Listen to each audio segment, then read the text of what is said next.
It's a small step for me, but it's a big Fuck. for Australia.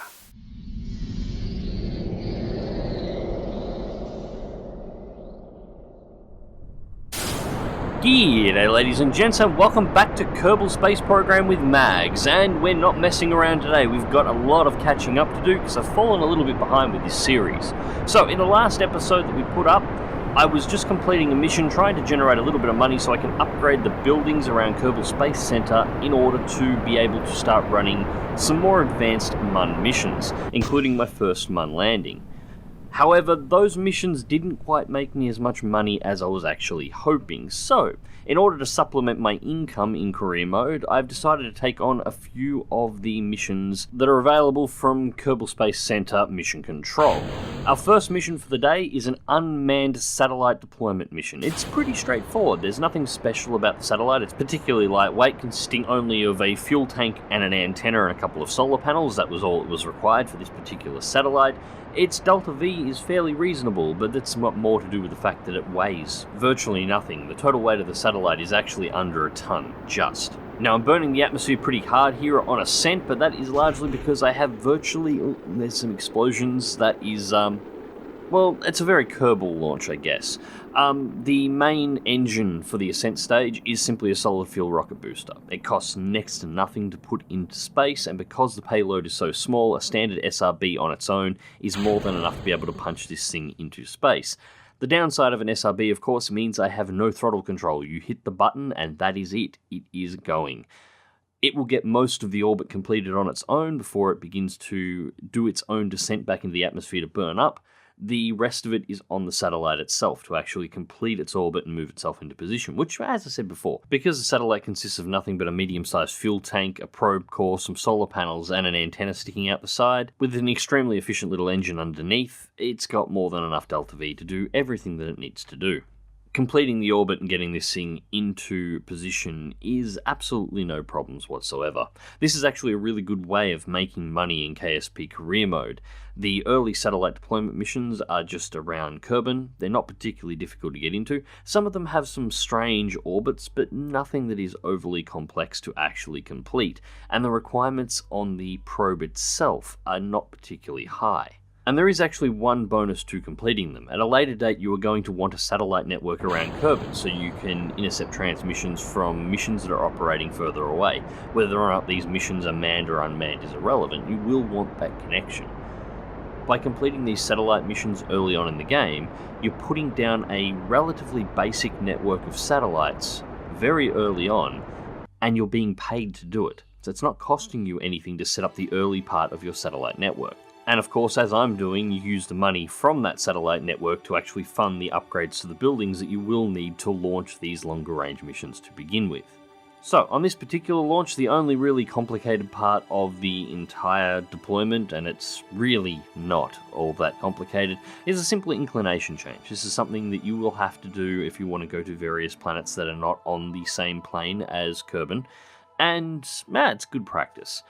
It's not particularly fuel efficient to do it this way. It is far more efficient, if at all possible, to launch the satellite directly into the orbital inclination that you want to begin with, but I didn't really want to do that while I was using an SRB as my primary ascent stage. I like to have a little bit more control of that. And honestly, this thing, as I said, its delta V is more than high enough that this is really only a minor thing.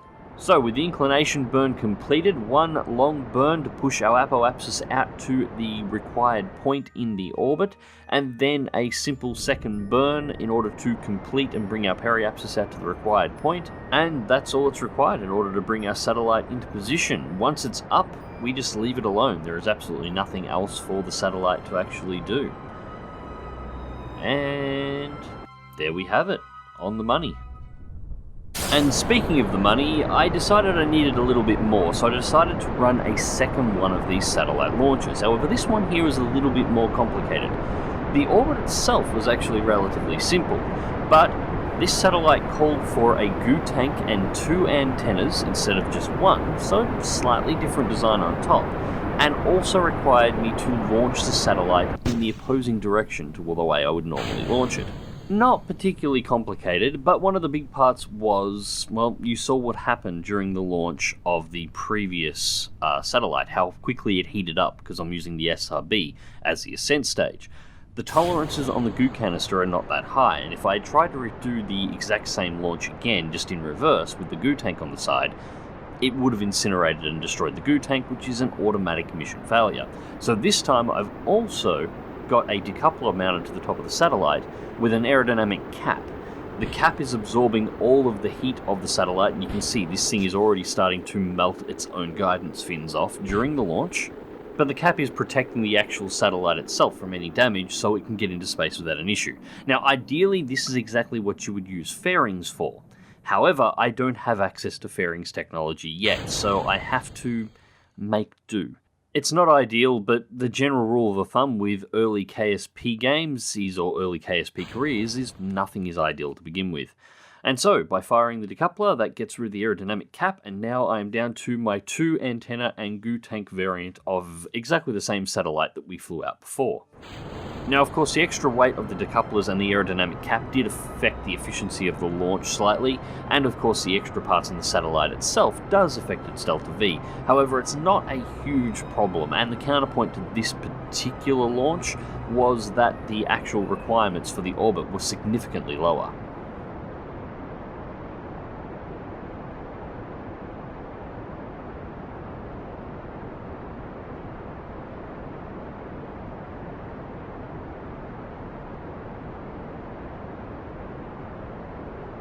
So, with one last pulse of the engine, so comes the money that I need to finish the upgrades and move on to the next mission.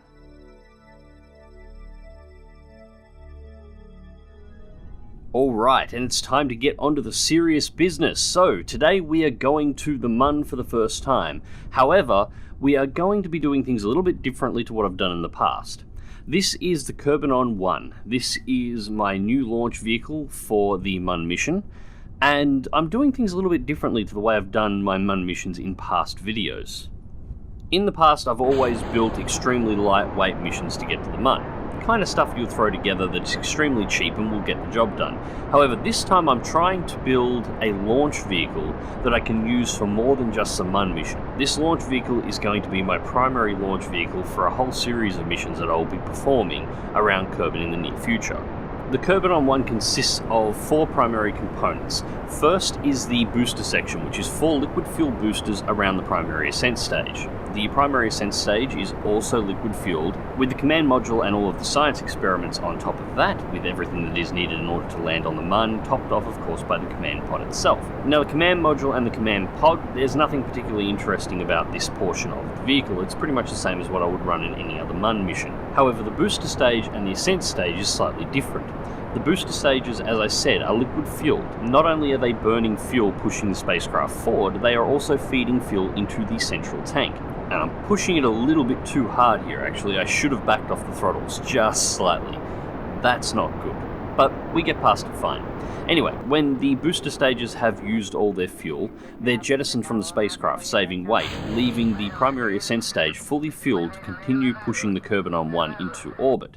However, those boosters are not lost.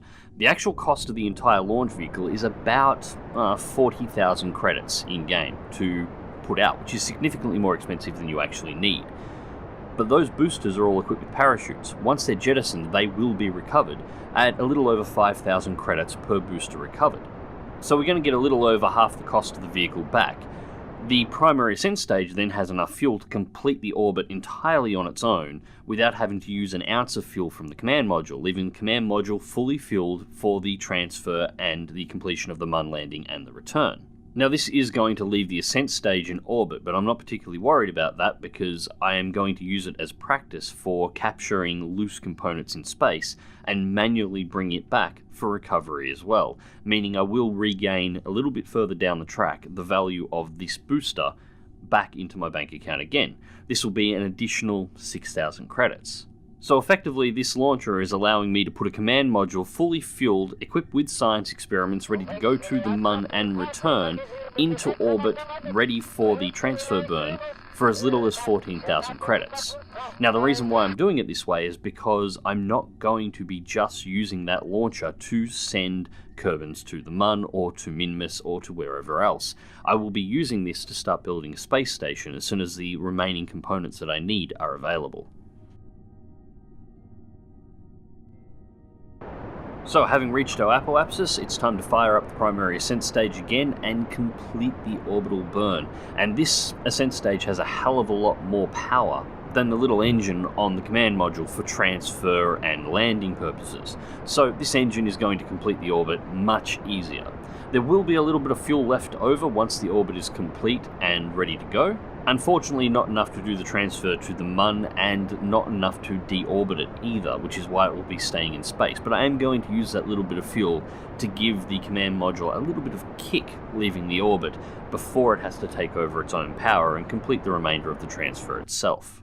And so with the burn complete, we now have a stable orbit for the Kerbal. So of course it's time to start setting up for our transfer. Now, again, normally I would just eyeball this. Getting to the Mun is not particularly difficult, you don't need the transfer nodes. But I wanted to be very particular about this one. Specifically with this particular transfer, I want to come in at an extremely low altitude on the Mun from behind, making it really easy to drop an orbit around the Moon and set myself up for an extremely low altitude orbit before landing. I'm looking at around 14 kilometers or a little bit less. Of course, I don't want to get much further below 9 kilometers. The Mun's surface is not smooth and flat. It does have mountain ranges, and once you start getting around to the 9 kilometer point, you start getting low enough that you run the risk of your orbit actually clipping the edges of the craters on the Mun, which, well, slamming into the side of a mountain at orbital velocities is not a particularly good way to run your mission.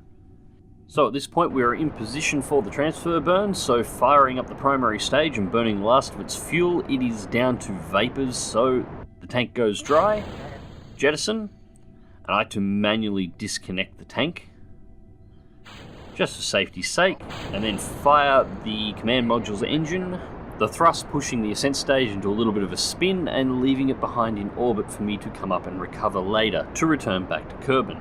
Now you may have noticed the burn duration time jumping from a little under 30 seconds up to over a minute on the transfer. That is because the original burn was calculated using the thrust output of the ascent stage. However, once it was jettisoned, the burn was recalculated using the smaller engine on the command module, which obviously takes a lot longer. It's not going to be much of a major issue because the command module is fully fueled in this particular instance, so it has plenty of fuel to spare. The Delta V requirement for a one-way trip from Kerbal, including transfer burns, deceleration burns, and landing on the Mun, was somewhere in the vicinity of 1,700 Delta V the last time I checked. So you're looking at about 3,400 Delta V return. The command module I've built here has 3,600, so I should have 200 Delta V in change. For a mission this close to Kerbal, 200 Delta V margin of error is more than enough. You should never burn through more than that. Obviously, the further away from Kerbal you start traveling, the more fuel you want to be taking extra beyond what is actually required for the transfer, because you want to have the margin of error available just in case something goes wrong and you have to change the way you're operating the mission. Anyway, with that burn complete, we are now drifting through the inky blackness of space between Kerbal and the Mun, ready for our intercept. The one downside of the particular approach that I've taken to transfer to the Mun this time is we will be approaching the Mun on the dark side, making our first burns to orbit with near zero visibility. This isn't a huge problem for KSP players. As I understand it, however, most of the actual moon missions done by NASA were planned so that the orbital burns were always completed on the light side of the moon. The reason for this was quite simple. If there was a systems failure of some kind, the astronauts could simply look out the window and actually see where the moon was in relation to them. While judging distance can be difficult in space, at least gave them some idea on exactly what was going on. On the dark side of the moon, it's black as black. You have no point of reference, so if you happen to have a massive systems failure while trying to perform a maneuver on the dark side of the moon, you simply wouldn't have a point of reference to work from. But anyways, back to our mission. And at this point, I'm just making some small adjustments to get a very precise burn to bring myself down to my required 14 to 10 kilometer area that I'm looking for the lowest point in my orbit. And then after a short wait, we were into the burn. Now the burn itself is only 26 seconds, it doesn't take all that long, we're only looking at about 350 delta V, give or take, in order to slow ourselves down. This will drop us in just nicely, although we do have to be very careful at the end of our burn here. If we slightly overburn at this point, due to the relatively low altitude that we're looking at for our orbit, even a second or two will be enough to drop our periapsis to the point where we will slam into the planet, and we will need to reverse around and reburn to raise our periapsis, consuming more fuel than we would like. While, as I mentioned before, I do have a margin of error available for this if necessary, I would rather not use it. And as it turns out, I did miscalculate slightly and burnt a little bit longer than I should have. Our periapsis is still over 9 kilometers, so we're still fine, but it is at the lowest point that I want. So I'm going to have to set it so that my apoapsis is at the higher end of the scale. Somewhere around 14 would be nice. And so on to the next burn to circularize our orbit. We're looking at just under 140 meters of delta V, and we're looking at only an 11-second burn in total. This is a nice easy one to bring down, nice and short, and we're done. We now have our orbit in place. So the next part we need to work out is exactly where we're going to make the landing. Now this is something that obviously NASA would have worked out long before the mission ever launched, but here in KSP we do things a little bit differently. So my thought is at this point there is a couple of craters on the north end of this, I guess a valley leading into a crater. It's 2 impact points with a joining point in between. Landing in or near one of those should supply some nice flat terrain that would be nice and controllable, nice easy area to land, and may possibly be on the edge of a couple of biomes. So with a little bit of walking around, I should be able to get science from, or at least a little bit of science, from a couple of locations. Of course, I am just guessing there. Recently, the biomes on the Mun were shifted around a little bit in one of the last major patches, and I actually haven't scanned them all down to work out where they all are. I'm pretty sure there was a joining point around that area, so it makes a good point to land. So we slip into the dark side of the Mun as we get ready to set up for our landing burn. And so there's no point waiting around, so straight into the deorbit burn. Now, what I'm going to try and do here is angle myself so I hit the center of one of the craters. I was going to land just near them, but I decided at the last minute that the center of one of the craters would be a better idea. It is guaranteed to have the flattest area. Some of the area, the terrain outside of the craters, looks smooth from orbit, but once you start getting low, you realize they're nearly 45-degree inclines, and the command module in its landing configuration will just tip over on those, so we want to get nice and flat. So the large crater just to the left that I'm lining up on now, that is going to be our spot. Now the second maneuver node that I'm programming in just then is going to be our final deceleration burn. Once that burn's complete, we're just going to hold, make sure the landing gear is deployed, and let the spacecraft settle on a vertical descent. Once we drop down to about 2 kilometers, we will start firing the engine to decelerate our descent. So we should come in at a nice gentle touchdown. Now we've got to come in at below 8 meters per second, as that's about the landing tolerance for the landing gear. If we hit any harder than that, we're going to smash the landing gear. They could potentially fall off. It could force the lander to tip over. We don't want any of that to happen. So we're going to just try and get it below the 8 if possible. And at this point, we're just playing the waiting game. We are only a few seconds out from our final major burn before touchdown. Everything after that will just be short, smooth burst, and as we approach the terrain, a very, very low throttle burn just to maintain our descent speed. If you use full throttle, once you start getting close to the Mun, you tend to take off again. And landing gear is now deployed. At this point, we're fully committed. We could potentially punch back to orbit at this time, but we would burn so much fuel getting back that we would never be able to make a second attempt at the landing. So we get one shot to actually put it down. And we are now on our final descent, slowly turning towards the center of the crater. Now I have the auto guidance set at the moment to follow our retrograde path. That will bring us slowly into a vertical set, ready for the final burns to slow down. At this point, gravity is just doing it all on its own.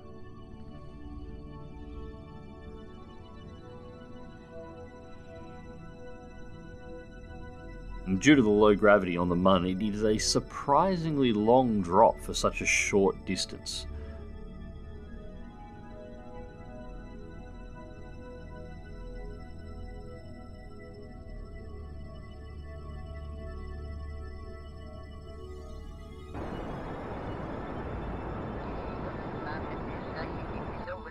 Bring in the first of our short burns. Now if you look at the top right hand corner of the screen, you can see our actual distance from the surface of the terrain, and you can see our current vertical speed.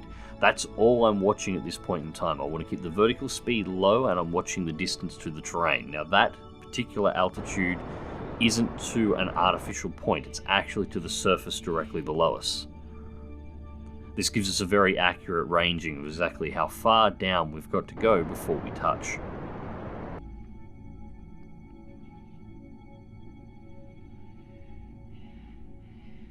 Burning just a little bit too much there. We need to let it drift more.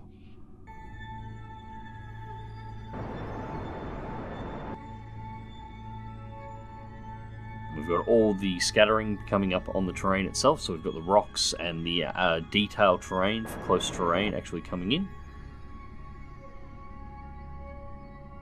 Now I was a bit heavy on the throttle here. At this point I should have stopped using full throttle bursts, and I should have just dropped to just a very gentle descent, and it's going to bite me here. I actually started moving away there just a little, so I'm just going to let it settle, and slow throttle up.